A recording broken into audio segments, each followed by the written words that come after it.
Natwave Radio, nationalist radio from New Australian Bulletin.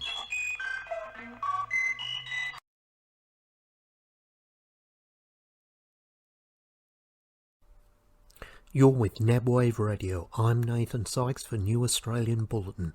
Check us out at www.newaustralianbulletin.com. People want answers. Nationalists want answers. Conservatives want answers. Anyone on the wrong side of the Davos agenda wants answers. Everyone is busily shooting fish in a barrel by pointing out the manifold wrongness, highlighting the hypocrisy, expressing indignation at what's being foisted upon us. There is nowhere to turn but our tribe, and none of them have answers, just more indignation. So, at the risk of sounding droll, what's the answer? You can meme it 100,000 times, express it 200 ways until hell freezes over, making 1,000 videos, typing the same words over and over for the same audience, and it still rolls a deuce.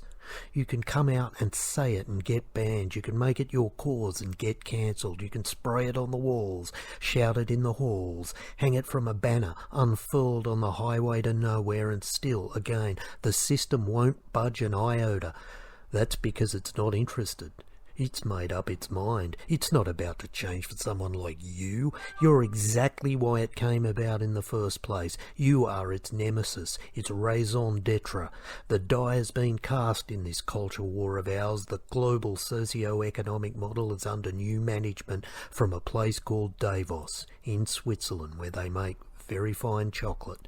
Douglas Adams was a popular writer in the late 1970s. He wrote a novel from a radio play called The Hitchhiker's Guide to the Galaxy. In that text he composed 2 words containing the profoundest wisdom anyone could offer: don't panic. Adams had eloquently refined into those 2 ordinary words what it took Rudyard Kipling 4 stanzas and 280 words to express in his poem, If.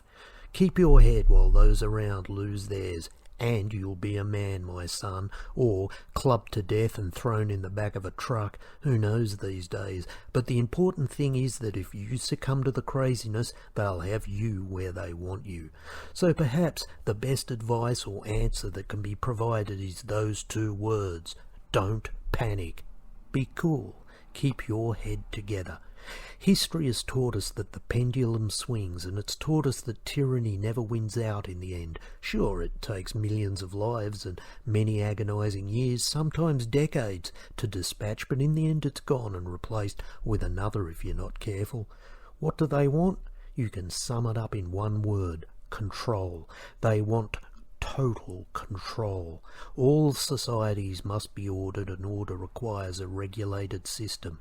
Sometimes that system is directed by a mean person for the benefit of his vanity and hubris. Take Stalin, for example. Other times it purports to be one thing while being the very thing it exists to counter. We're talking about Mao there.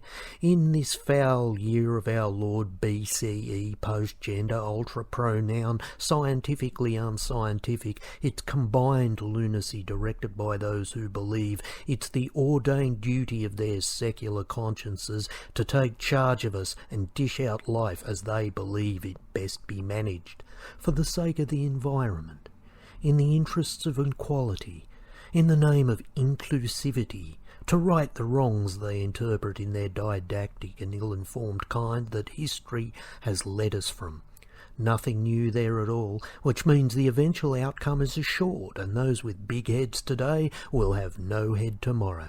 That's just the way the wheel turns, how the angle of the sun sets at 3:45. I'm Nathan Sykes for Natwave Radio.